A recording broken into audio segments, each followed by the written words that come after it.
Hi, I'm Grayson, and this is my presentation on the dilemma at Devil's Den. So for the ethical concerns, I chose honesty and integrity, conflict of interest, and then the long-term implications. For the honesty and integrity, basically Susan was just kind of put into a difficult position when she, started noticing things like employees or coworkers of hers um, stealing from either cash registers or they were um stealing food when they weren't supposed to. It says that they were allowed to have food and um get free food while they were working on the job, but then when they would leave from their shift, they would then continue to take extra food, I should say. And then with the conflict of interest, employees that are making bad decisions such as stealing food or money, as the manager on the floor, they need to keep an eye out for this kind of behavior. And then the long-term implications is just taking what we know about the situation. The managers need to decide on the long-term implications for the company and kind of what they need to do to resolve the issue for the guilty parties. Critical evidence that I have for honesty and integrity. Susan wasn't sure what she should do about the situation, so she decided to do nothing about it.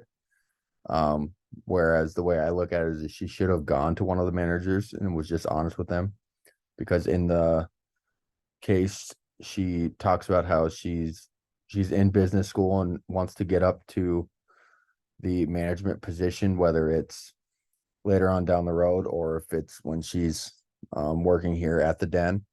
So I think it would have benefited her the most if she would have just went to one of the managers, even though she didn't think that she needed, or she didn't think that um she didn't think that the managers or that the coworkers would or she thought the coworkers would kind of look at her differently, and it would kind of put a target on her back in a way. So that's why she kind of didn't do it.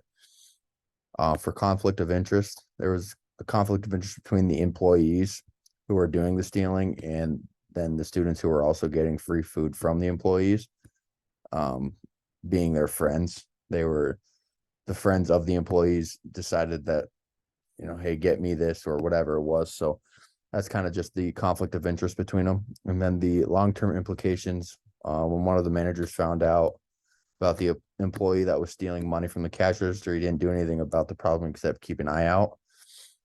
And then also the same thing with the food storage. Um, the employees that would kind of go in there and take food, the manager ended up finding out, and instead he just kind of kept it locked, but it really didn't do anything because it mentions that the employees could ask for the key whenever and they could get back in there. For the integration, on page 26 of the textbook, it states that an individual should always be truthful in his or her statements or his or her actions. With that being said, Susan should have been honest with her managers, and the guilty employees should have confessed what they were doing. And then also on page 26, an individual should always take responsibility for their actions, all was stated. And on page 35, under the headline, the role of trust in ethical conduct, states that as the level of trust increases, the employees feel more confident that the following high ethical standards will be rewarded, meaning that, Susan should have just done the right thing and ultimately she would have benefited from it. Like I mentioned earlier, she would have probably got bumped up to that manager spot. Instead, she's still just an employee. Some recommendations.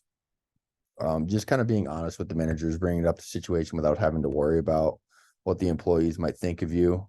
Susan wants to get to one of the management positions, and a good way for her to do that is to just be honest or even just act herself. Act herself meaning confront the coworkers who were um, doing the or making the unethical decisions.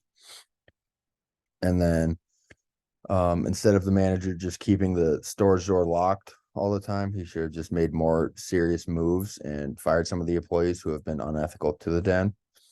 And then the long-term implications these employees should have taken into consideration the effects of the den when there was food being stolen, and then the CFS is ultimately taking a hit when it comes to selling their food, and the employees don't really care.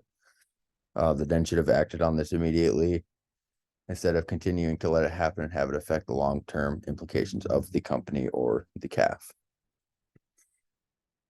Some possible consequences. There are a lot of possible consequences with the recommendations. If the managers would have acted on the situation, fired the employees guilty, then they could face some serious trouble with being short-staffed and could find trouble in hiring, more employees. Considering a lot of their employees are the freshmen and sophomores, I believe is what it stated. So it'd be kind of hard to find some of them. And then there would also be consequences for the employees who didn't do anything wrong, because some of them would have to take more working shifts. And that's difficult to take more shifts when you're also a full-time college student, or other than the fact that obviously they'd bring in a little bit more income. And yeah, that's it. Thank you.